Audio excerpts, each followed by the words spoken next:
The morning sun cast long shadows across the dusty streets of Kandahar as Lieutenant Sarah Martinez adjusted her tactical gear one final time.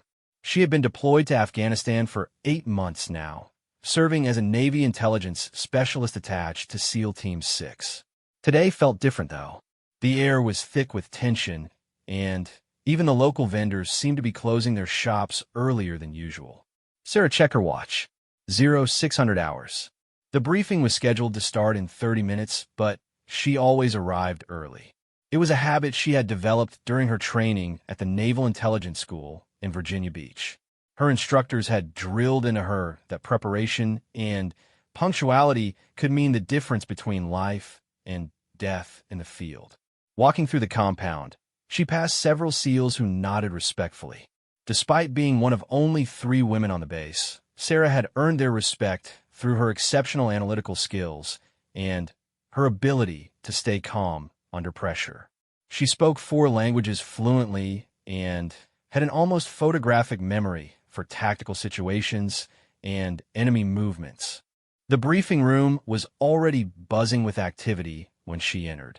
Maps covered every wall, satellite images were spread across tables, and radio equipment hummed quietly in the corner. Master Chief Petty Officer James Hammer Rodriguez was studying a detailed map of the Hindu Kush Mountains, tracing potential routes with his finger. "Morning, Martinez," Hammer called out without looking up. "Hope you got some sleep. Today's going to be a long one." Sarah nodded and took her usual seat near the intelligence station. She had indeed slept, but not well. Her dreams had been filled with images from the previous week's mission, where they had narrowly escaped an ambush. 3 SEALs had been wounded, and their helicopter had taken significant damage during extraction. As the rest of the team filed in, Sarah studied their faces. These were some of the most elite warriors in the world, men who had trained for years to handle the most dangerous situations imaginable. Yet she could see the weight of recent losses in their eyes. They had lost 2 team members in the past month, and morale was lower than usual. Commander David Walsh entered the room at exactly 0630, carrying a thick folder marked with the highest security classifications. At 45, Walsh was a veteran of over 200 combat missions. His gray hair and weathered face told the story of a man who had seen too much war, but his sharp blue eyes still held the intensity of someone committed to the mission. "Gentlemen and lady," Walsh began, acknowledging Sarah with a slight nod. "What I'm about to tell you doesn't leave this room. We have actionable intelligence on a high-value target that's been on our list for over 2 years." He opened the folder and pulled out a photograph of a bearded man in his 50s. The image was grainy, obviously taken from a long distance, but the face was unmistakable to everyone in the room. "Khalid Hassan al-Masri," Walsh continued, "also known as the engineer.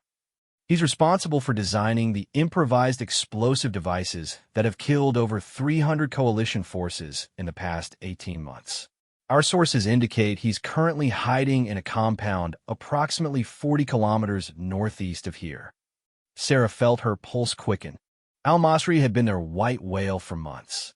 Every time they got close, he seemed to vanish like smoke. The intelligence community had been tracking him through a complex network of intercepted communications and human intelligence assets. Hammer raised his hand. "Sir, what makes us think he's actually there this time? We've had 3 false alarms in the past 6 months." Walsh pulled out a series of satellite images taken over the past week. These photos show unusual activity at the compound. Increased security, multiple vehicles coming and going, and most importantly, we intercepted communications indicating a major meeting is scheduled for tonight. The images showed a fortified compound nestled in a valley between 2 steep ridges. Sarah studied them carefully, noting the defensive positions, the layout of buildings, and potential escape routes. Her mind automatically began calculating approach vectors and identifying strategic advantages. "The compound is heavily fortified," Walsh continued. "Intelligence estimates suggest there are at least 20 armed combatants, possibly more.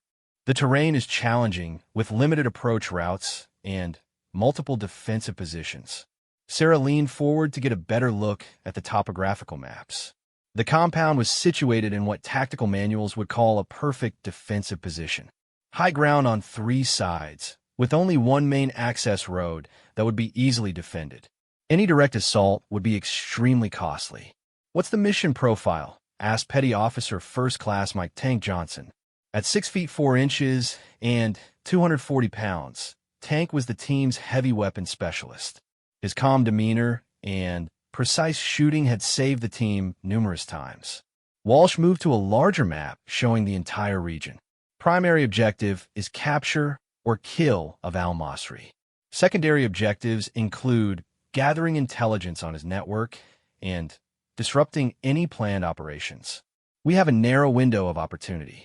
Intelligence suggests al-Masri will only be at the compound for 24 hours.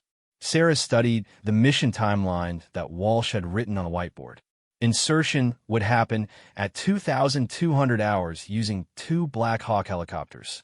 The team would approach the compound on foot under cover of darkness, establish perimeter security, and then conduct a coordinated assault at dawn. "Martinez," Walsh said, turning to Sarah, "your role will be critical on this one. We need real-time intelligence analysis during the operation. Any changes in enemy positions, communication intercepts, or tactical adjustments will need to be processed immediately." Sarah nodded confidently. This wasn't her first high-stakes mission, but it would definitely be among the most dangerous. Her job would be to monitor multiple intelligence feeds simultaneously while the SEALs conducted their assault, providing them with updated information that could save lives. The briefing continued for another 2 hours as Walsh went through every detail of the operation. Extraction routes, contingency plans, communication protocols, and rules of engagement were all covered in meticulous detail. No aspect was too small to consider when lives were on the line. As the meeting concluded, the team dispersed to begin their individual preparations. Sarah headed to the Intelligence Center to review the latest intercepts and update her analysis of al-Masri's network. She would spend the next several hours cross-referencing communications, studying behavioral patterns, and preparing intelligence packets for the mission. The Intelligence Center was a climate-controlled bunker filled with computers, satellite communication equipment, and secure phone lines connecting to agencies around the world. Sarah settled into her workstation and began pulling up files on al-Masri and his known associates. Born in Cairo in 1970, Khalid Hassan al-Masri had studied electrical engineering at Cairo University before joining various extremist groups. His expertise in electronics and explosives had made him invaluable to terrorist organizations throughout the Middle East. What made him particularly dangerous was his ability to adapt existing technology for maximum destructive effect.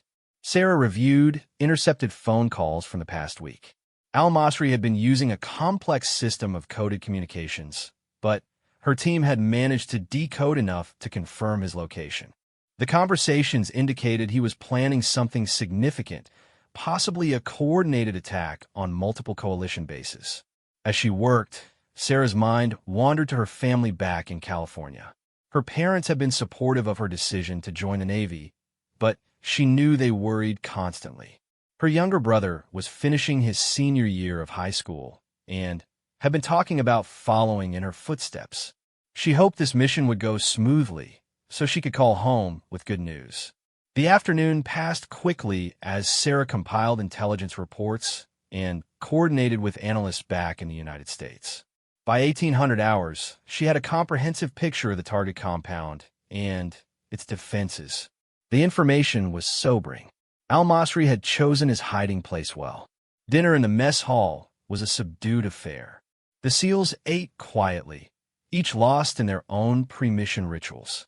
Some reviewed maps one final time, others checked and rechecked their equipment. Tank sat alone, slowly disassembling and cleaning his rifle for the 3rd time that day. Sarah picked at her meal, her appetite diminished by nervous energy. She had learned early in her career that pre-mission anxiety was normal and even healthy. It meant you understood the stakes and were taking the situation seriously. The key was channeling that energy into focused preparation rather than letting it become paralyzing fear. After dinner, Sarah returned to her quarters to pack her gear. Her equipment loadout for this mission was extensive. In addition to her standard communications gear, she would be carrying specialized computer equipment for processing intelligence in real time. Her pack would weigh nearly 60 pounds, but she had trained extensively to handle the load. She laid out each piece of equipment on her bunk, checking battery levels, testing connections, and ensuring everything was secure. Her laptop contained encrypted software that could intercept and decode enemy communications in multiple languages. Her satellite communication system would allow her to coordinate with intelligence analysts around the world. As she packed, Sarah thought about the mission ahead. The intelligence picture was clear, but she had learned that no plan survives contact with the enemy unchanged. Things would go wrong. Equipment would fail. People would make mistakes. Her job was to adapt quickly and provide the team with the information they needed to survive and succeed. At 2,000 hours, the team gathered in the equipment bay for final preparations. The mood was professional but tense. Everyone understood that this mission had the potential to go very wrong very quickly. Al-Masri hadn't survived this long by being careless, and his compound would be well defended. Hammer conducted a final equipment check, ensuring each team member had everything they needed. Night vision goggles, communication radios, ammunition, medical supplies, and specialized gear were all accounted for. The level of preparation was extraordinary, but Sarah had learned that elite units succeeded through attention to detail, not just superior firepower. Walsh gathered the team for one final briefing. Remember, our primary objective is Al-Masri, but intelligence gathering is equally important. We need to understand his network and disrupt future operations.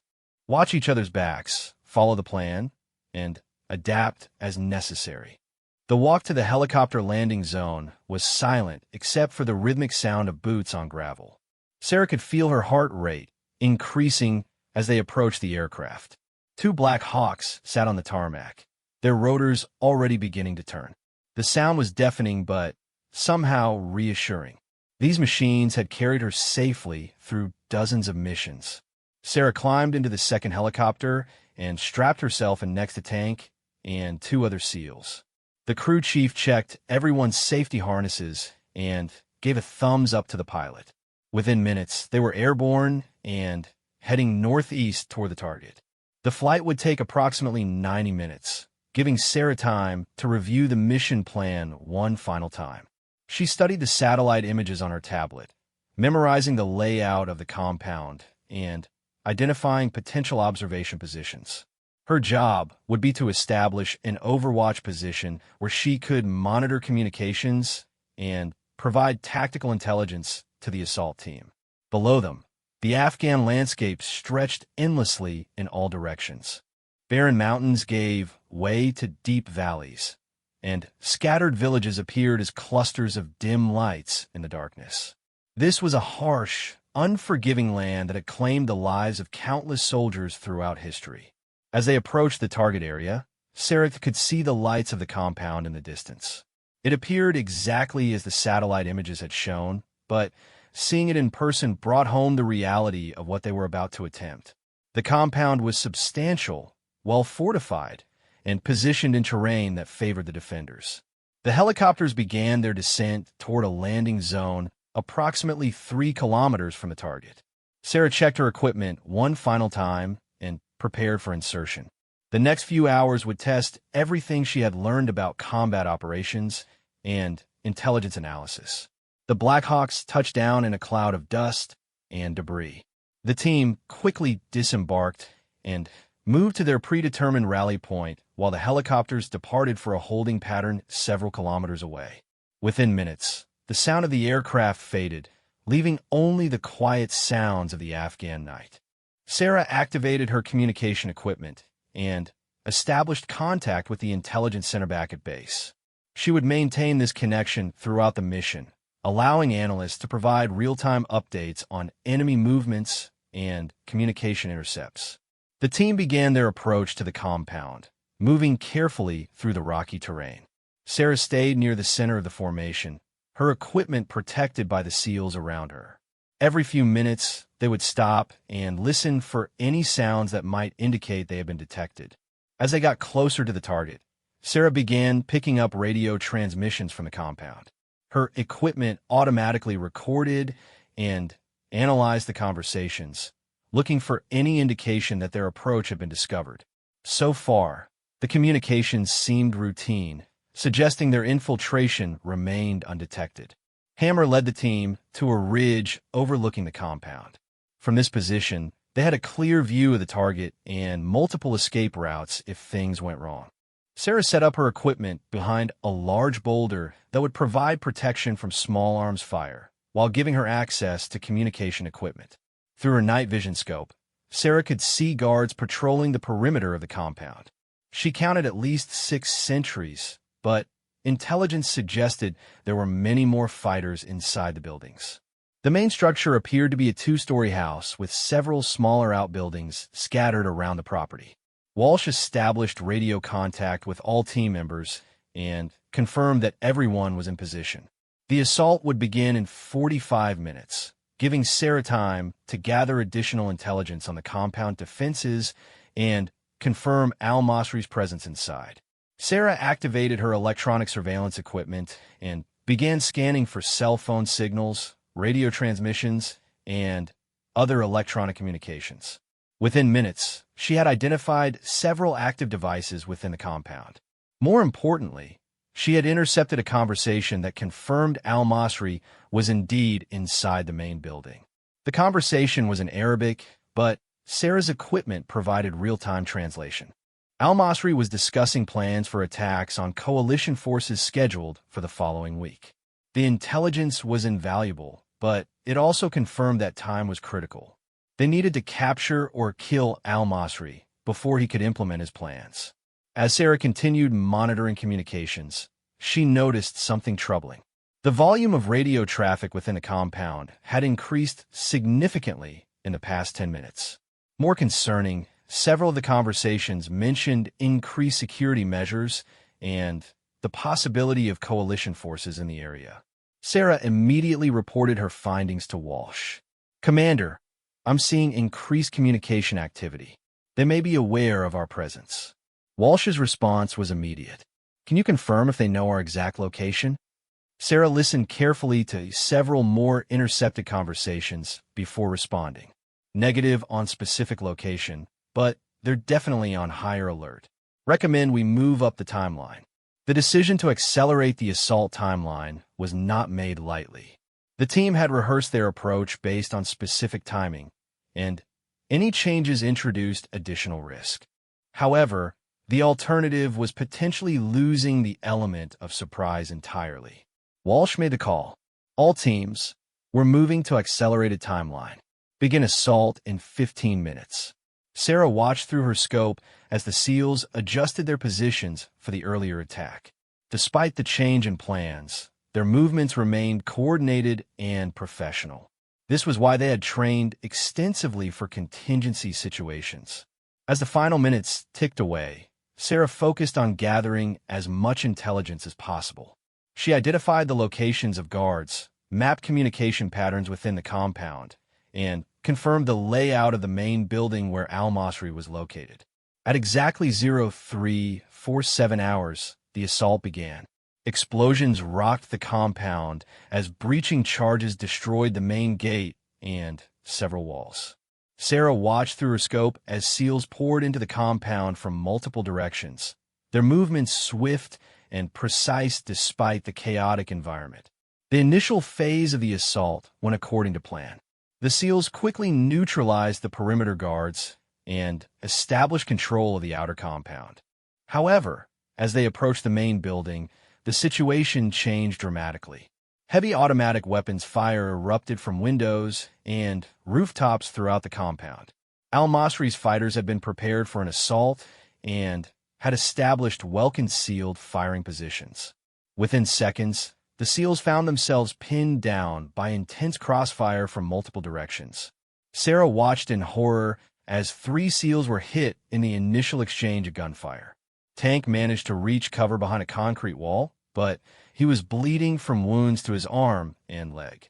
Hammer and 2 other team members were trapped in the open courtyard with no available cover. The situation had gone from controlled assault to desperate firefight in a matter of seconds. Al-Masri's fighters had turned the compound into a killing field, and the SEALs were caught in the open with limited options for escape or advance. Sarah's training took over as she began providing tactical intelligence to help the pinned-down team members. She used her scope to identify enemy firing positions and relay information about defender movements. However, the SEALs were still trapped and taking increasingly heavy fire. It was then that Sarah made a decision that would change everything. Instead of remaining in her overwatch position, she picked up her rifle and began engaging targets herself. Her first shot eliminated a sniper who had been targeting Tank's position. Her second shot took out a machine gunner who was preventing Hammer from reaching cover. What happened next would become the stuff of legend within the SEAL community. Sarah Martinez, the intelligence analyst who was supposed to remain in the safety of the overwatch position, began systematically eliminating enemy fighters one by one, allowing her pinned-down teammates to advance and complete their mission. But this was only the beginning of a night that would test everyone's limits and redefine what it meant to serve under fire. As dawn approached and the firefight intensified, Sarah would discover that her true test was just beginning. The sharp crack of Sarah's rifle echoed across the compound as another enemy fighter dropped from his position on the roof of the main building. Through her scope, she could see Hammer finally reaching cover behind an overturned vehicle, his hand pressed against a bleeding wound on his shoulder. Sarah's heart was pounding so hard she could feel it in her ears, but her breathing remained controlled and steady. The thousands of hours she had spent on shooting ranges during her training were paying off now. Each shot was deliberate, calculated, and deadly accurate. Tank's voice crackled through her earpiece. "Martinez, that's 3 tangos down. Can you see the shooter on the northeast corner?" Sarah swung her scope toward the area Tank had indicated. A muzzle flash revealed the position of another enemy fighter who was raining automatic fire down on the SEALs in the courtyard. She could see that he was well protected behind a concrete barrier, with only small portions of his body exposed. Taking a deep breath, Sarah waited for the perfect moment. When the fighter leaned out to reload his weapon, she had a clear shot at his center mass. Her rifle bucked against her shoulder, and the enemy combatant toppled backward out of sight. "Target down," Sarah reported, already scanning for the next threat. The firefight had been raging for 20 minutes, but it felt like hours. The compound was filled with smoke from explosions and gunfire, making visibility challenging even with night vision equipment. Sarah had to constantly adjust her position to maintain clear sight lines as the battle evolved. Commander Walsh's voice came through the radio with urgent intensity. "Martinez, we need suppressing fire on the west side of the main building. Petty Officer Jackson is wounded and needs extraction." Sarah immediately shifted her attention to the west side of the compound. Through her scope, she could see Petty Officer First Class Robert Jackson lying motionless behind a low wall. Blood was visible on his tactical vest, and he wasn't responding to radio calls from his teammates. The area around Jackson was being covered by at least 2 enemy fighters positioned in second-story windows of the main building. Every time one of the SEALs tried to reach Jackson, they were forced back by intense automatic weapons fire. Sarah studied the enemy positions carefully. The fighters were well-disciplined and had good cover, but they had made one critical mistake. They were too focused on the SEALs below them and weren't watching for threats from other directions. Her first shot took out the fighter in the left window. The man simply disappeared from view as Sarah's bullet found its mark. The second fighter, realizing he was being targeted, tried to pull back deeper into the building. Sarah's next shot caught him as he attempted to retreat, and his weapon clattered to the ground below. "West side clear," Sarah reported. "Jackson's extraction route is secure." Within seconds, 2 SEALs sprinted across the open ground and, reached Jackson's position.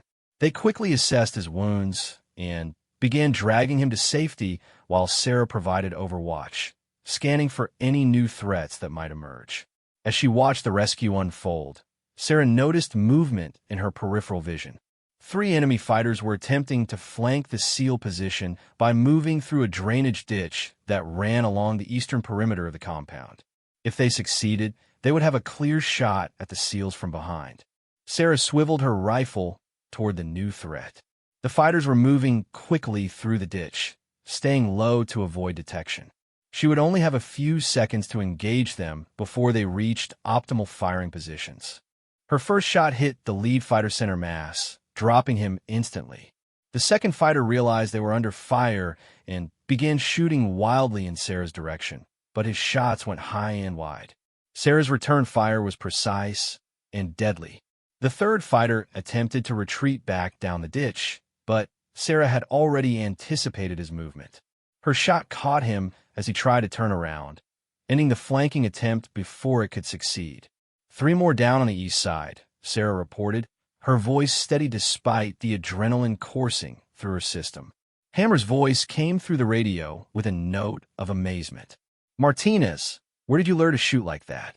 Sarah allowed herself a brief smile as she continued scanning for targets. "Iowa farmland, shooting squirrels with my grandfather since I was 12. The truth was more complex than that simple answer. While she had indeed learned to shoot as a child, the Navy had recognized her exceptional marksmanship skills early and had provided her with advanced sniper training. She had always been more comfortable behind a rifle scope than most people were behind a desk.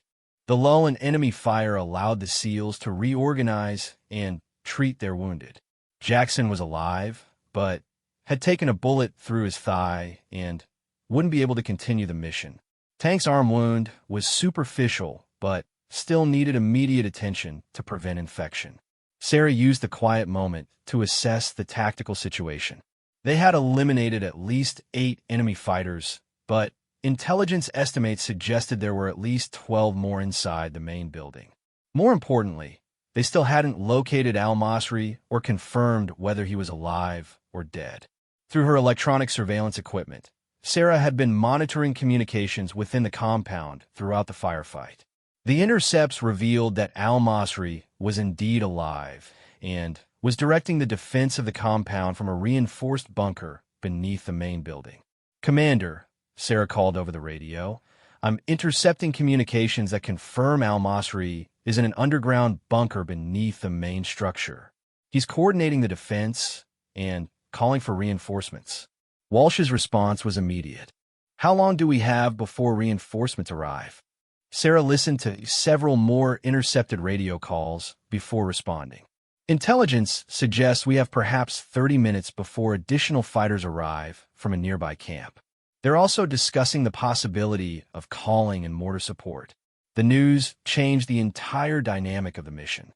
What had begun as a carefully planned raid was now becoming a race against time.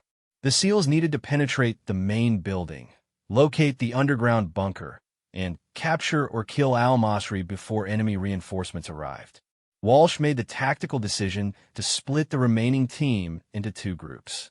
One group would continue to secure the perimeter and establish defensive positions, while the other group would assault the main building. Sarah's role would be to provide overwatch and intelligence support for both groups simultaneously. As the assault team prepared to enter the main building, Sarah noticed new movement on the compound's perimeter. A group of enemy fighters was approaching from the north, using the natural terrain features to conceal their advance. They were still several hundred meters away, but they were moving with purpose toward the compound. "Commander, we have additional hostiles approaching from the north. Estimate 6 to 8 fighters, approximately 400 meters out." Walsh acknowledged the report and adjusted his tactical plan accordingly. The team securing the perimeter would need to establish defensive positions facing north while the assault team breached the main building. Sarah watched through her scope as the assault team approached the main entrance of the building. The structure was heavily fortified with reinforced doors and barricaded windows. Getting inside would require explosive breaches that would alert every remaining defender to their exact location. The first explosion blew the main door completely off its hinges. Immediately, the SEALs were met with intense automatic weapons fire from inside the building. The enemy fighters had established interlocking fields of fire that made advancement extremely dangerous. Sarah could see muzzle flashes coming from at least 3 different positions within the building. The SEALs were taking heavy fire and couldn't advance without taking significant casualties. They needed suppressing fire to break the enemy's defensive positions. From her overwatch position, Sarah had limited visibility into the building's interior. However, she could see several windows on the upper floor where enemy fighters were positioned. More importantly, she could see that some of the fighters were exposing themselves as they fired down at the SEALs. Sarah's next series of shots were among the most challenging she had ever attempted. The targets were partially concealed, moving quickly, and shooting back at her teammates. Each shot required her to account for multiple variables including distance, wind, and the movement of both her targets and the friendly forces below. Her first shot eliminated a fighter who was firing an automatic weapon from a second-story window. The man had been leaning out too far in an attempt to get a better angle on the SEALs below. Sarah's bullet caught him in the chest, and his weapon tumbled to the courtyard. The second shot was more difficult. Another fighter was shooting through a partially blocked window, with only small portions of his body visible. Sarah had to wait for the perfect moment when he exposed enough of himself to present a viable target. When he leaned out to change his firing position, Sarah was ready. These precise shots allowed the SEAL assault team to advance into the building, but Sarah knew the most dangerous part of the mission was just beginning. Fighting inside a building was extremely hazardous, with numerous opportunities for ambushes and booby traps. As the assault team disappeared into the building, Sarah turned her attention back to the approaching enemy reinforcements. They had closed to within 300 meters and were preparing for their own assault on the compound. She could see them spreading out in a classic infantry attack formation. Sarah faced a critical decision. She could either continue providing overwatch for the team inside the building, or she could engage the approaching enemy force. Both groups needed her support, but she couldn't effectively cover both simultaneously. The decision was made for her when the approaching enemy fighters opened fire on the SEAL perimeter team. The defenders were immediately pinned down by accurate rifle fire from multiple directions. They were outnumbered and in danger of being overrun. Sarah shifted her focus to the external threat. The enemy fighters were using good tactical movement, advancing by bounds while providing covering fire for each other. They were well-trained and disciplined, making them extremely dangerous opponents. Her first shot at the approaching force was deliberately aimed at their apparent leader, a man who was directing the movement of the other fighters. Eliminating leadership early in an engagement often disrupted enemy coordination and bought valuable time. The shot was successful, and Sarah could see the immediate effect on the enemy formation. The fighters stopped their advance and sought cover while they tried to determine where the sniper fire was coming from. This pause gave the SEAL perimeter team time to improve their defensive positions. Sarah continued engaging the external threat, picking off individual fighters as they exposed themselves.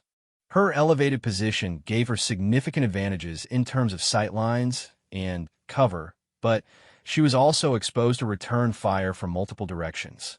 Bullets began impacting the rocks around her position as the enemy fighters identified her location. Sarah had to constantly move to avoid becoming an easy target, while still maintaining the ability to provide suppressing fire for her teammates. Inside the building, the assault team was making progress room by room.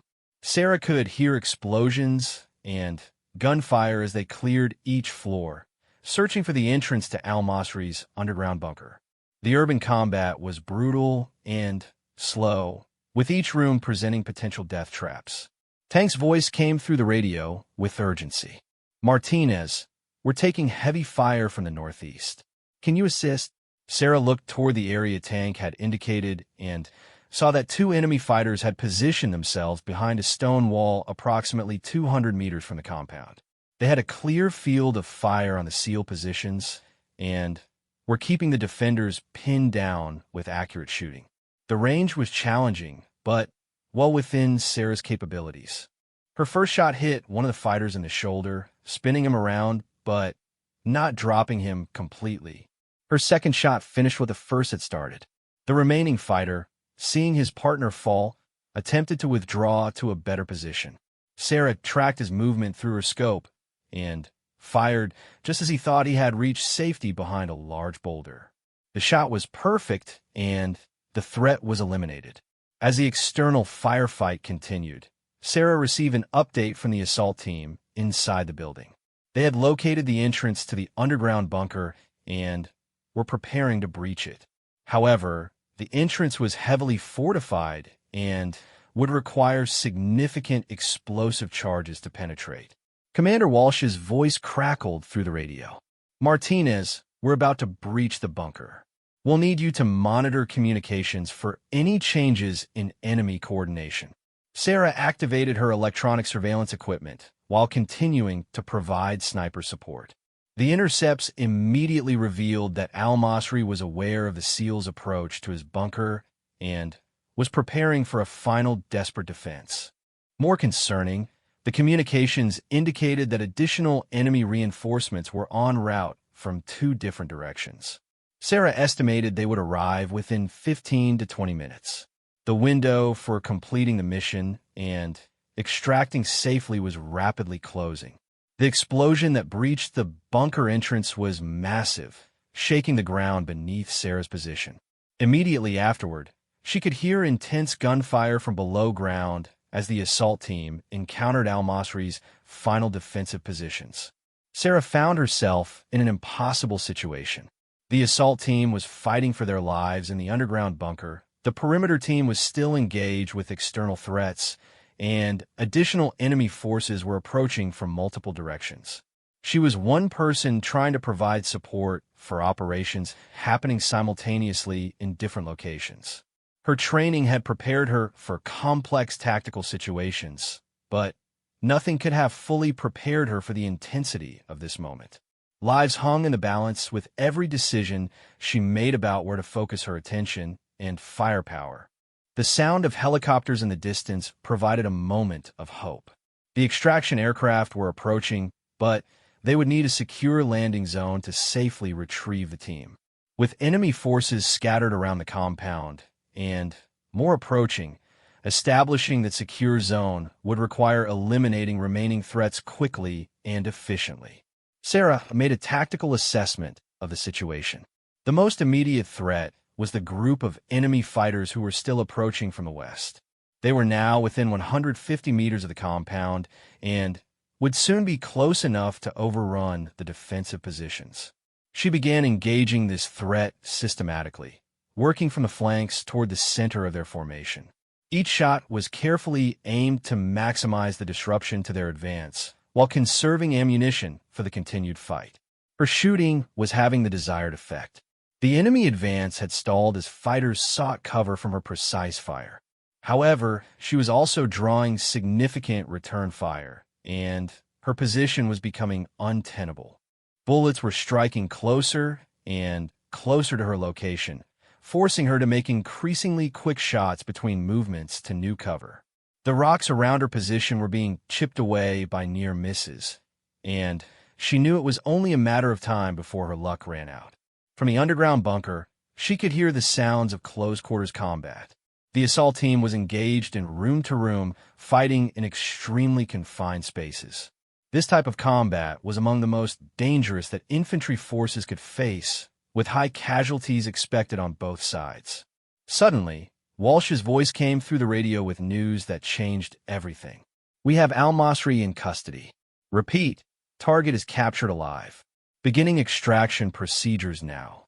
The primary objective had been achieved, but the mission was far from over. Getting Al-Masri and the team safely to the extraction point would require fighting through multiple groups of enemy forces that were now converging on the compound from all directions.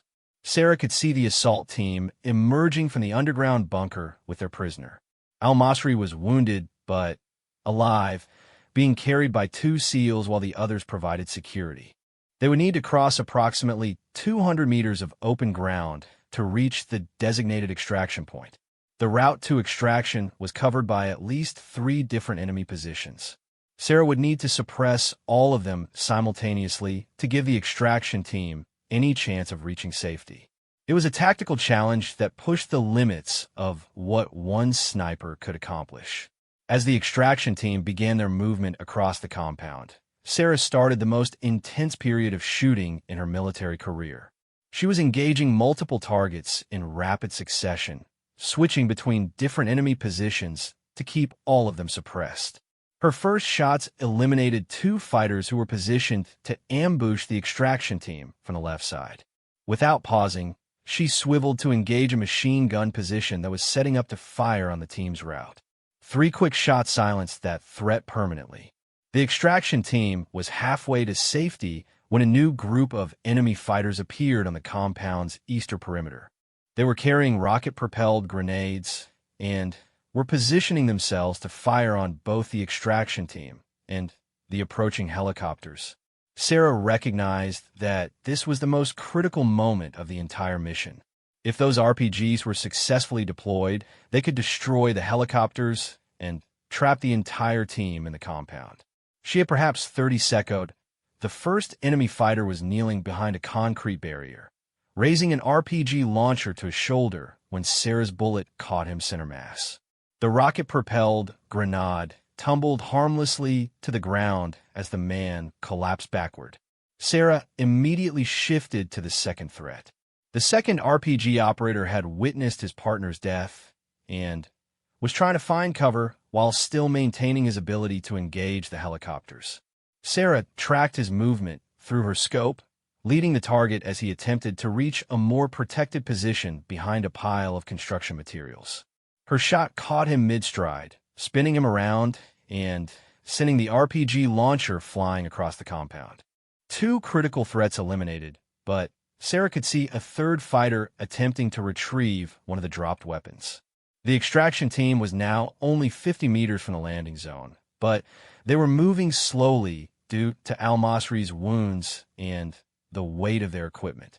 Tank was limping badly from his earlier injury, and Petty Officer Jackson was being carried by 2 team members.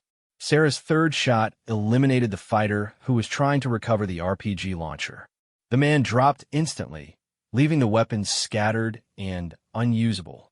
However, Sarah could see that more enemy fighters were approaching the compound from multiple directions, drawn by the sound of the helicopters. The first Black Hawk touched down in a swirl of dust and debris, its door gunners immediately engaging enemy positions around the perimeter. The second helicopter circled overhead, providing additional suppressive fire while waiting for its turn to land. Commander Walsh's voice cut through the noise of rotor blades and gunfire. "Martinez, can you make it to extraction? We have approximately 90 seconds before we need to depart." Sarah looked at the distance between her position and the landing zone. It was nearly 300 meters across open ground that was still being swept by enemy fire. Reaching the helicopter would mean abandoning her overwatch position and leaving the team without sniper support during the most vulnerable phase of extraction. "Negative, Commander," Sarah replied without hesitation. "I'll provide cover until you're airborne."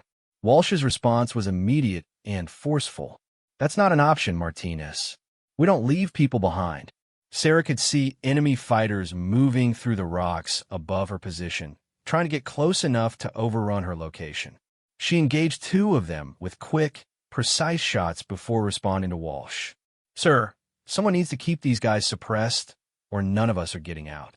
Get Al-Masri to the bird, and I'll find another way out." The argument might have continued, but the tactical situation was deteriorating rapidly. Enemy fire was increasing in intensity, and the helicopters were taking hits from multiple directions. The pilots were calling for immediate departure before the aircraft became too damaged to fly. Sarah watched through her scope as the first group of SEALs reached the helicopter with their prisoner. Al-Masri was quickly loaded aboard while the door gunners provided covering fire. The wounded team members were helped into the aircraft by their teammates. Tank paused at the helicopter door and looked back towards Sarah's position. Even from 300 meters away, she could see his reluctance to leave her behind. She keyed her radio one final time before the first helicopter departed. "Tell my parents I was doing my job," she said simply. The first Black Hawk lifted off in a cloud of dust, immediately banking away from the compound to avoid enemy fire.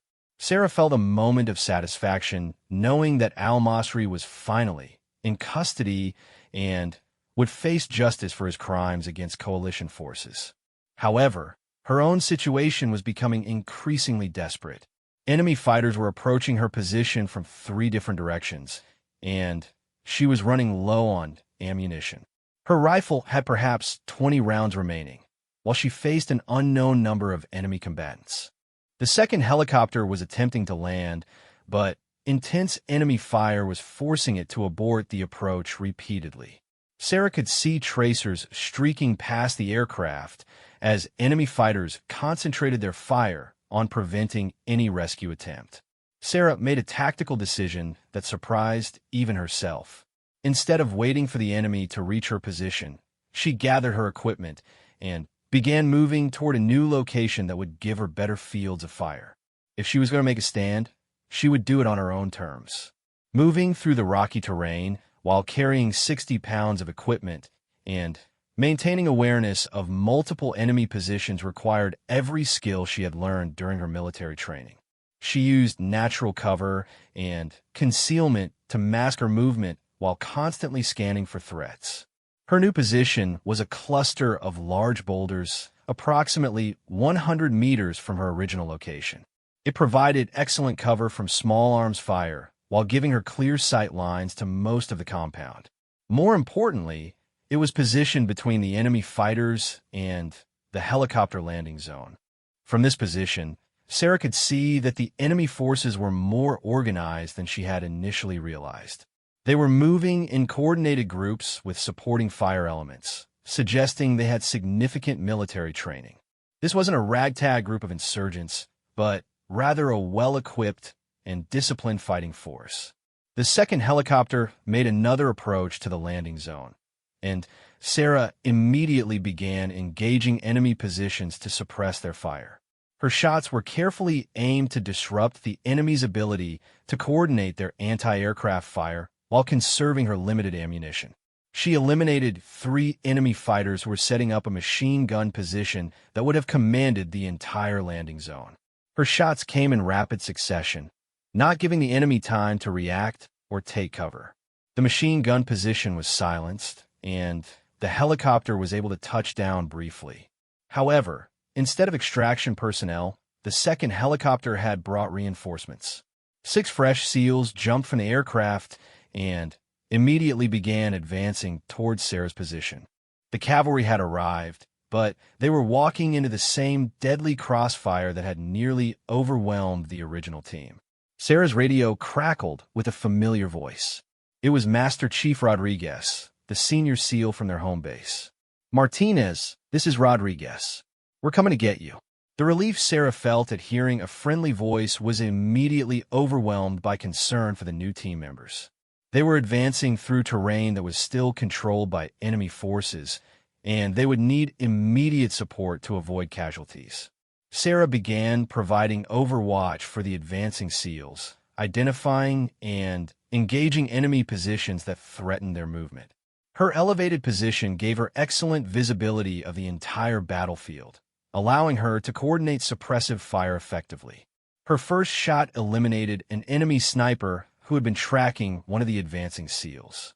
The fighter had been well concealed in a pile of rubble, but his muzzle flash had given away his position. Sarah's bullet found its mark before the sniper could fire his shot.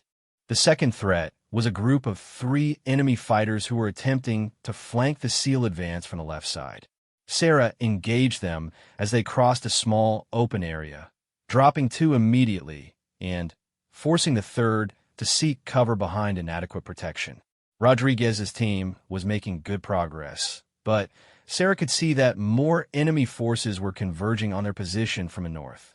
A group of at least 8 fighters was moving through a ravine that would bring them within close range of the advancing SEALs. "Rodriguez, you have enemy movement in the ravine to your north," Sarah called over the radio. 8+ fighters, approximately 200 meters from your position. Rodriguez acknowledged the warning and adjusted his team's movement to account for the new threat. However, they were now caught between multiple enemy groups and would need continuous fire support to reach Sarah's position safely. Sarah faced a difficult tactical decision. She could either continue engaging distant targets to prevent them from reaching effective range, or she could save her ammunition for close-range defense when the enemy inevitably reached her position. With only 15 rounds remaining, every shot had to count. She chose a middle approach, engaging only the most immediate threats while husbanding her ammunition for the final confrontation she knew was coming. Her next shot eliminated the leader of the flanking group, disrupting their coordination and buying Rodriguez's team additional time. The enemy fighters in the ravine were now within 150 meters and closing rapidly. Sarah could see that they were carrying automatic weapons and grenades, indicating they were prepared for close-quarters combat. If they reached optimal range, they would be able to overwhelm her position through sheer firepower. Rodriguez's team was still 100 meters away when the first enemy fighters emerged from the ravine. Sarah immediately engaged them, dropping 2 with quick, precise shots. However, the remaining fighters scattered and began advancing using effective tactical movement. Sarah's ammunition situation was becoming critical. She had 11 rounds remaining and could count at least 6 enemy fighters still advancing toward her position. Simple mathematics indicated that she would run out of ammunition before eliminating all the threats. The solution came from an unexpected source. Rodriguez's team had advanced close enough to provide supporting fire, and their automatic weapons began raking the enemy positions. The SEALs had excellent fields of fire from their current position and were able to eliminate several threats simultaneously. Working together, Sarah and Rodriguez's team systematically eliminated the remaining enemy fighters around her position.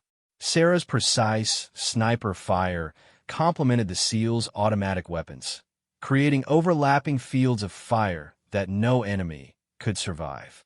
With the immediate area secured, Rodriguez's team reached Sarah's position and quickly established a defensive perimeter. Sarah finally allowed herself a moment to assess her own condition and check her equipment. She was exhausted, dehydrated, and nearly out of ammunition, but physically uninjured. Master Chief Rodriguez approached her position with a grin that was visible even through his tactical face covering. "Martinez, that was some of the finest shooting I've ever witnessed. How many did you drop?" Sarah thought about the question for a moment, mentally counting the engagements from the past hour. "Honestly, Chief, I stopped counting after 15. I was just focusing on keeping everyone alive." Rodriguez nodded with respect. "Well, whatever the count, you saved a lot of lives tonight. Al-Masri is in custody, and the entire team is alive because of your actions." The sound of approaching helicopters indicated that extraction was imminent. However, Sarah knew that getting out of the compound would still require fighting through enemy forces that were regrouping around the perimeter. As if reading her thoughts, Rodriguez pointed toward the eastern ridge where muzzle flashes indicated enemy positions. "We're not out of this yet. Intelligence indicates there are still significant enemy forces in the area, and they're not happy about losing their leader." The extraction helicopters appeared over the ridge, flying in formation with attack helicopters providing escort. The sight of the aircraft was reassuring, but Sarah knew that landing in the compound would still be extremely dangerous. Enemy fire immediately targeted the approaching aircraft. Sarah could see tracers streaking upward from multiple positions around the compound. The helicopters were forced to circle while their gunners engaged the enemy positions. Sarah realized that her job wasn't finished. The helicopters would need suppressive fire to land safely, and she was still in the best position to provide it. She checked her remaining ammunition one final time. 7 rounds left. Chief, I need to get back on the scope, Sarah said, moving to her rifle. Those birds are going to need help getting in here. Rodriguez nodded and positioned his team to provide security while Sarah resumed her sniper role. Despite being exhausted and nearly out of ammunition, she was determined to see the mission through to completion. Her first shot eliminated an enemy fighter who was firing an automatic weapon at the circling helicopters. The man had been standing in the open, focusing entirely on the aircraft above and ignoring ground-based threats.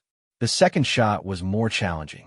An enemy fighter was firing from a concealed position that provided excellent cover from most angles. However, Sarah's elevated position gave her a narrow window of opportunity when the man leaned out to change magazines. Sarah's shot was perfectly timed and placed. The enemy fighter dropped his weapon and collapsed out of sight. 2 more threats eliminated, but she could see additional muzzle flashes indicating that other fighters were still engaging the helicopters. The lead helicopter began its final approach to the landing zone. Sarah immediately engaged 2 more enemy positions that were targeting the aircraft. Her shots were rushed, but effective, disrupting the enemy fire long enough for the helicopter to touch down safely. Rodriguez's team began moving toward the landing zone, with Sarah providing overwatch from her elevated position. She had 3 rounds remaining and could see at least 4 enemy positions still active around the compound perimeter. The tactical situation required a difficult decision. Sarah could either move with Rodriguez's team toward extraction, or she could remain in position to provide covering fire until everyone else was safely aboard the helicopters. The choice would determine whether she made it out alive. As Rodriguez's team reached the helicopter, Sarah made her decision. She would stay in position until the last possible moment, ensuring that everyone else extracted safely, even if it meant being left behind again. Her final 3 shots were the most important of the entire mission. Each one had to eliminate a threat that could potentially bring down the helicopters or kill her teammates. There was no margin for error and no second chances. The first shot eliminated a fighter who was setting up what appeared to be an RPG launcher. Sarah's bullet caught him just as he was raising the weapon to his shoulder, preventing a catastrophic hit on the helicopter. Her second shot targeted an enemy sniper who had been tracking the movement of Rodriguez's team. The fighter had excellent cover and was nearly invisible, but Sarah had detected him through his muzzle flash. Her shot ended the threat permanently. Sarah's final round was aimed at an enemy fighter who was attempting to flank the landing zone from the north.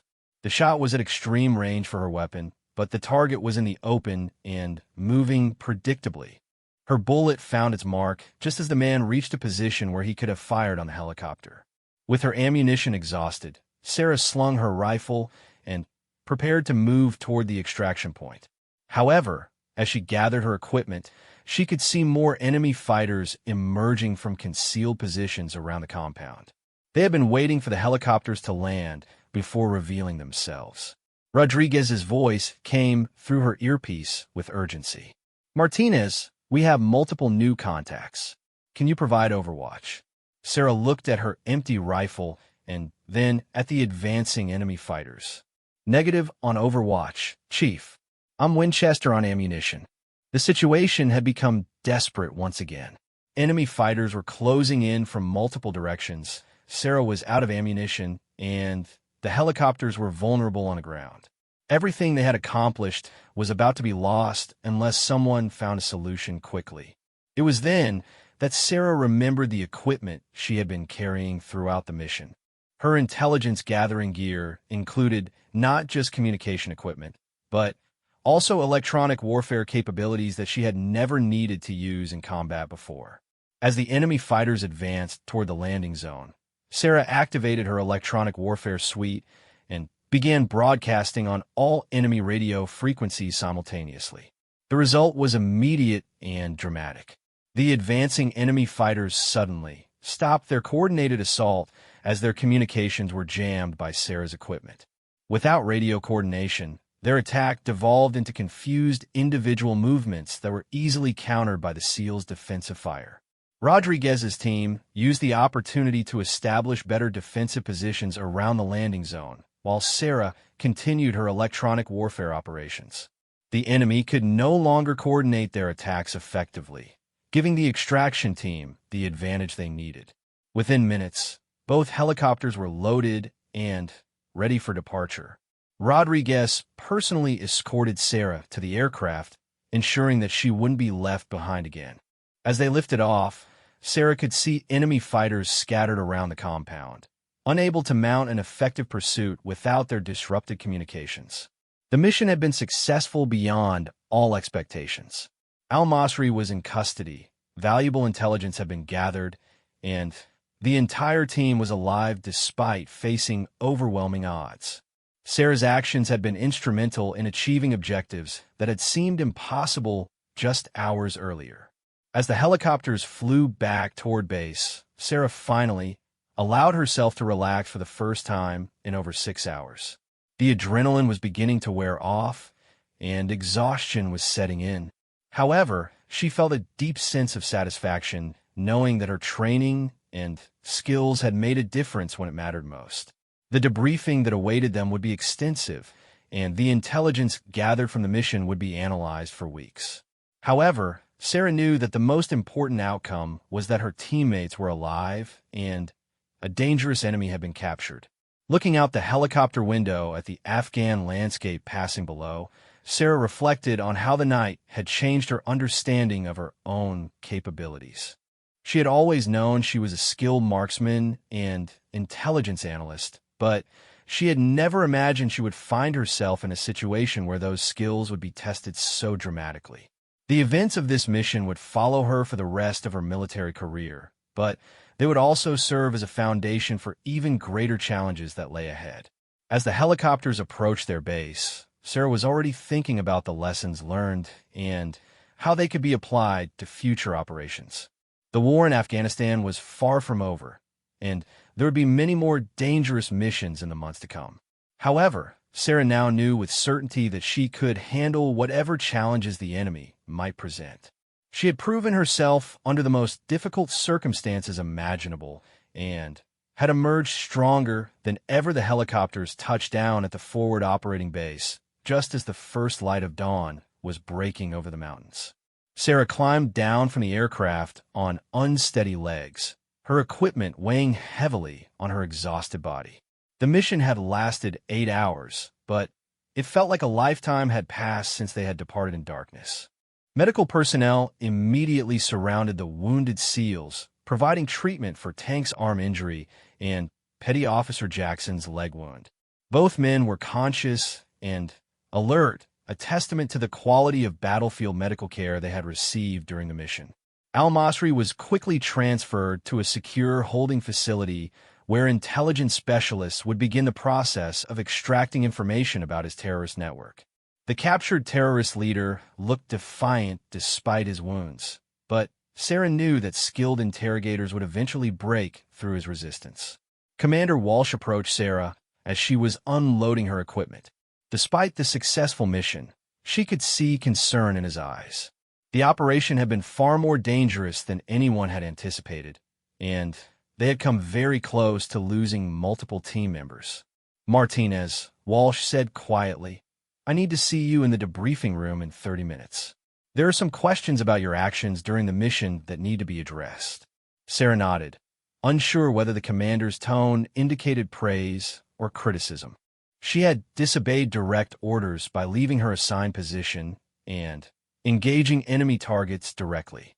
While her actions had undoubtedly saved lives, military discipline required that such decisions be reviewed and evaluated.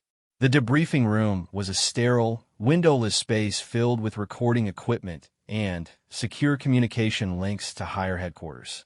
Sarah had participated in dozens of mission debriefings, but she had never been the primary focus of discussion before. Present for the debriefing were Commander Walsh, Master Chief Rodriguez, and a colonel from Special Operations Command who had flown in specifically to hear Sarah's account of the mission. The colonel's presence indicated that senior leadership was taking a keen interest in the night's events. "Lieutenant Martinez," the colonel began, Your actions during last night's operation have generated significant attention at the highest levels of command. I need you to walk me through your decision-making process, particularly regarding your choice to abandon your assigned position and engage in direct combat. Sarah took a deep breath and organized her thoughts before responding. She knew that her military career might depend on how well she articulated her reasoning for the decisions she had made under fire.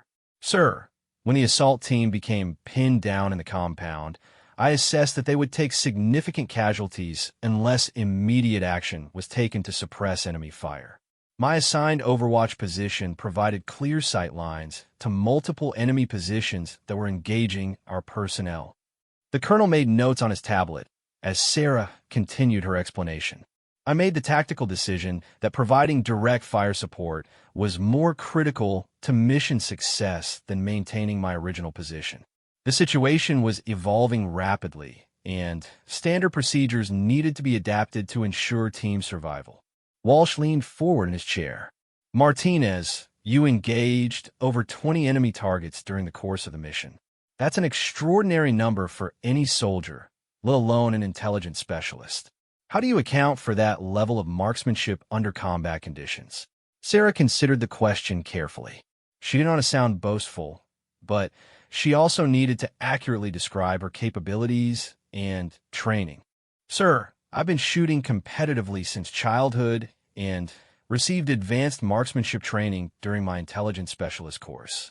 More importantly, each shot was necessary to protect team members who were in immediate danger. Master Chief Rodriguez spoke up. Colonel, I've been a SEAL for 18 years, and I've never seen shooting like what Lieutenant Martinez demonstrated last night. Her precision and speed were extraordinary, but more importantly, her tactical judgment was flawless.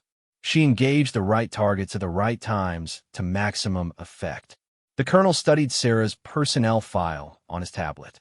Lieutenant, your record shows exceptional performance in all areas, but no previous combat experience involving direct engagement of enemy forces.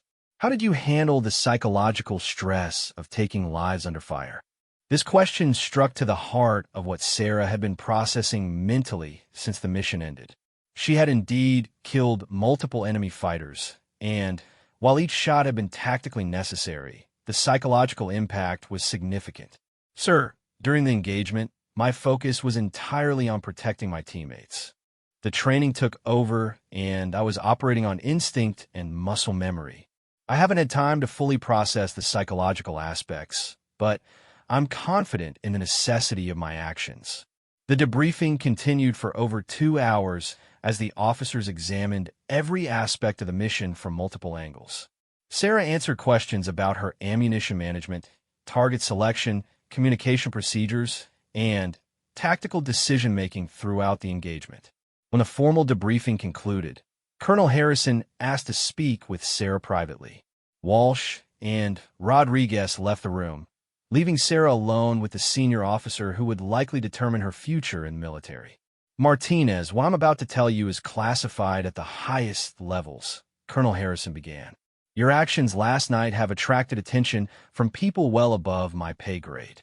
There are opportunities available to you that don't exist for most military personnel. Sarah listened intently as the colonel outlined possibilities she had never considered. Special operations units were actively recruiting personnel with her unique combination of intelligence skills and combat effectiveness. Programs existed that could provide advanced training and access to the most sensitive missions. However, the colonel continued, these opportunities come with significant risks and require total commitment. The missions would be more dangerous than anything you've experienced, and the work would often be classified beyond your current clearance level. Sarah thought about the offer carefully. The mission she had just completed had been the most intense experience of her life, but it had also shown her capabilities she didn't know she possessed. The opportunity to serve at an even higher level was appealing, but she understood the personal costs involved. Sir, may I have some time to consider the options? Sarah asked. Of course. Take a week to think it over, then let me know your decision. In the meantime, You'll be receiving a commendation for your actions during the Al-Masri operation." After the colonel left, Sarah found herself alone in the debriefing room with her thoughts. The events of the past 24 hours had changed her life in ways she was still discovering. She had proven herself in combat, but she had also killed people and made decisions that would affect her forever. She walked to the base communication center to call her family. The secure phone connection would allow her to speak with her parents without revealing classified details about her mission. She needed to hear familiar voices and reconnect with a world beyond military operations. Her mother answered on the second ring, and Sarah could hear the relief in her voice. "Sarah, honey, we've been worried sick. The news has been showing reports about military operations in your area." Sarah smiled for the first time since the mission began. "I'm fine, Mom. I can't talk about specifics, but everyone came home safe. That's what matters." They talked for 30 minutes about family news, her brother's college applications, and everyday concerns that seemed incredibly important despite their distance from military operations. The conversation helped ground Sarah and remind her why she served in the first place. After ending the call, Sarah walked to the base chapel. She wasn't particularly religious, but the quiet space provided an opportunity for reflection that she desperately needed. The events of the past day had been overwhelming, and she needed time to process everything that had happened. Sitting alone in the chapel, Sarah thought about the enemy fighters she had killed during the mission. Each shot had been necessary to protect her teammates, but they had also ended human lives. The moral complexity of warfare was something she was still learning to navigate. She also reflected on the fear she had experienced during the mission. Despite her training and preparation, there had been moments when she thought she might not survive the night. The experience had taught her about her own courage and limitations in ways that no training exercise ever could. Tank found her in the chapel an hour later. His arm was in a sling, but he was otherwise in good spirits. "Hey, Martinez, mind if I join you?" Sarah nodded, grateful for the company. Tank was one of the most experienced SEALs on the team, and she valued his perspective on combat operations. "I wanted to thank you," Tank said simply. "Without your shooting last night, I'd probably be dead right now. That sniper had me dead to rights before you took him out." Sarah looked at Tank with surprise. In all the chaos of the mission, she hadn't realized that specific moment had been a life-or-death situation for her teammate. "Tank, we're all part of the same team. I was just doing my job." Tank shook his head. "Martinez, what you did last night went way beyond any job description. You saved multiple lives through exceptional skill and courage. That's not something that gets forgotten in our community." They sat in comfortable silence for several minutes before Tank spoke again. "Have you thought about what you want to do next? Word is already spreading through the special operations community about your performance." Sarah explained the conversation she had with Colonel Harrison and the opportunities that were being offered. Tank listened carefully before offering his own perspective. "Those special programs are no joke, Martinez. The training is brutal, and the missions are even more dangerous than what we do. But if you're looking to make the maximum impact in the war against terrorism, that's where the action is." Sarah appreciated Tank's honesty about the challenges ahead.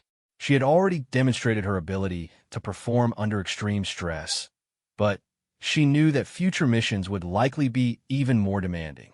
"What would you do?" Sarah asked. Tank considered the question carefully. "Honestly, I think you'd be wasting your talents if you didn't take advantage of these opportunities. You have a unique skill set that could make a huge difference in the fight. Just make sure you're doing it for the right reasons." Their conversation was interrupted by an announcement over the base public address system. All personnel were to report to the main briefing hall for an important announcement from the base commander. Sarah and Tank joined several hundred other military personnel in the hall.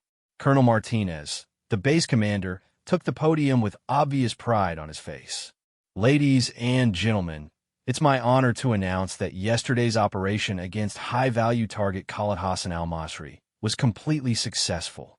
The target is now in custody, and significant intelligence has been gathered about his terrorist network." The announcement was met with enthusiastic applause from the assembled personnel.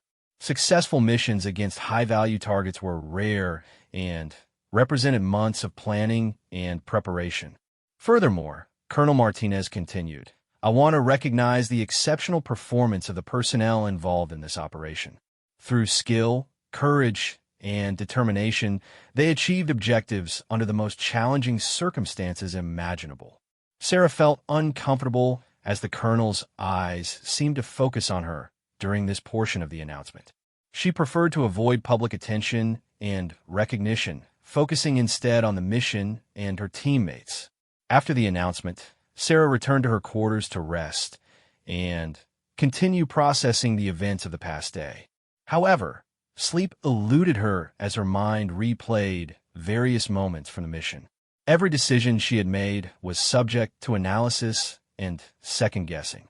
She thought about the moment when she first decided to leave her assigned position and engage enemy targets. It had been an instinctive decision based on her assessment of the tactical situation, but it had also been a violation of orders that could have resulted in court-martial proceedings. The fact that her actions had been successful and had saved lives made the decision appear correct in hindsight. However, Sarah understood that military discipline required following orders even when individual judgment suggested different actions might be more effective. She also reflected on the psychological impact of combat. The training had prepared her technically for engaging enemy targets, but it hadn't fully prepared her for the emotional aftermath. Taking human lives, even in defense of teammates, created psychological burdens that would require ongoing attention. A knock on her door interrupted her thoughts. Master Chief Rodriguez entered carrying 2 cups of coffee and a serious expression. Martinez, we need to talk about something that wasn't discussed in the official debriefing, Rodriguez said as he handed her a cup. Sarah accepted the coffee gratefully and waited for Rodriguez to continue. The enemy forces you engaged last night were better trained and equipped than typical insurgent groups. Intelligence analysis suggests they may have been foreign fighters with significant military experience. That changes the significance of your actions considerably. Sarah hadn't been aware of this intelligence assessment. If the enemy fighters had been professionally trained soldiers rather than local insurgents, her tactical achievement was even more remarkable.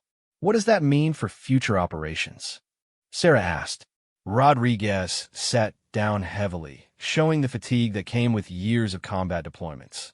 It means the enemy is adapting and bringing in higher quality personnel. Future missions are going to be even more challenging, and we're going to need people with your capabilities. Sarah understood the implication. The war was escalating, and the enemy was becoming more sophisticated in their operations. Military personnel would need to adapt accordingly or risk being overwhelmed by superior enemy tactics. Chief, do you think I should accept the special operations assignment? Rodriguez looked at her directly. Martinez, that's a decision only you can make. But I will say this. You have talents that could make a significant difference in this war. The question is whether you're willing to accept the personal costs that come with that level of responsibility. They talked for another hour about the realities of special operations work, the impact on personal relationships, and the long-term career implications of different choices. Rodriguez's perspective was invaluable because he had served in similar roles and understood both the benefits and the costs. When Rodriguez left, Sarah felt more prepared to make a decision about her future. The conversation had helped clarify the stakes involved and the level of commitment that would be required for special operations work. She spent the evening writing in her journal, documenting her thoughts and feelings about the mission and its aftermath. The writing process helped her organize her thoughts and begin processing the emotional impact of combat operations. As she wrote, Sarah realized that the mission had fundamentally changed her understanding of her own capabilities and limitations. She had discovered reserves of courage and skill that she hadn't known she possessed, but she had also learned about the psychological costs of warfare. The next morning brought news that would influence her decision significantly. Intelligence gathered from al-Masri during initial interrogations had revealed plans for a major terrorist attack on civilian targets. The information was time-sensitive and required immediate action by Special Operations Forces. Sarah was approached by Colonel Harrison with a direct request. The intelligence was complex and required someone with her analytical skills to process effectively. However, the mission would be extremely dangerous and would require her to deploy with a special operations team within 48 hours. The request forced Sarah to make her decision about special operations work much sooner than she had anticipated. She could either accept the assignment and begin a new chapter of her military career, or she could decline and return to conventional intelligence work. Standing in her quarters, looking out at the Afghan mountains where she had proven herself under fire, Sarah made her choice. She would accept the special operations assignment and everything that came with it. The war required people willing to take on the most dangerous missions, and she was prepared to be one of those people. The decision felt right, despite the risks involved. Sarah had discovered her true calling during the Al-Masri mission, and she was ready to embrace the challenges that lay ahead. The enemy was adapting and becoming more dangerous, but so was she. As she prepared for the next mission, Sarah reflected on how much her life had changed in just a few days. She had begun the week as an intelligence specialist with no combat experience, and she was ending it as a proven warrior preparing for the most dangerous missions in the war on terrorism. 6 months had passed since the Al-Masri mission, and Lieutenant Sarah Martinez had become a legend within the special operations community. Her decision to join the elite task force Dagger had led to 12 successful high-risk missions across 3 different countries. Each operation had further refined her skills and reputation as one of the most effective operatives in the war on terrorism. The training for special operations had been the most demanding experience of Sarah's life.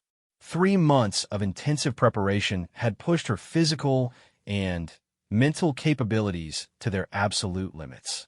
Combat marksmanship, advanced tactical medicine, foreign languages, and psychological conditioning had consumed every waking hour. Now, as she prepared for her most challenging mission yet, Sarah reflected on how much she had changed since that night in the Afghan compound. The nervous intelligence specialist who had doubted her own abilities was gone, replaced by a confident operator who had proven herself repeatedly in the most dangerous situations imaginable. The briefing room at the classified base in eastern Syria was filled with the most elite military personnel from several allied nations.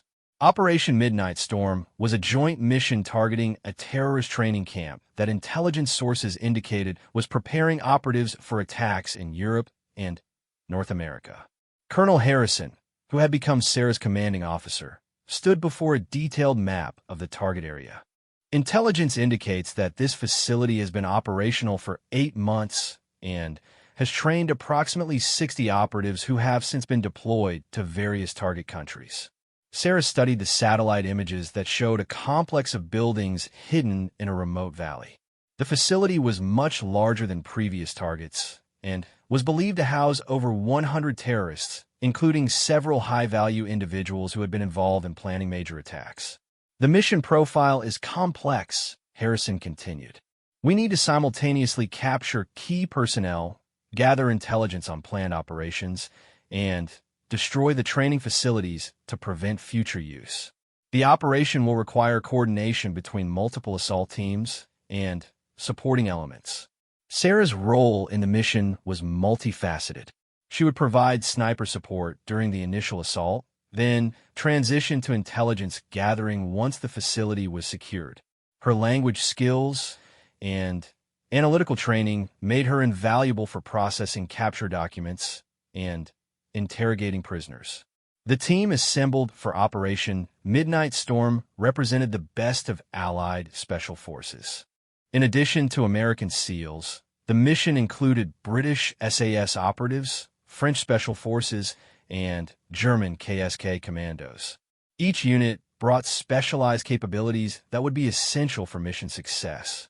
Sarah had worked with international forces before, but never on a mission of this scale and importance. The intelligence gathered from this operation could potentially prevent dozens of terrorist attacks and save thousands of innocent lives. Master Chief Rodriguez, who had specifically requested assignment to Sarah's team, approached her as she reviewed mission materials. Martinez, this one feels different.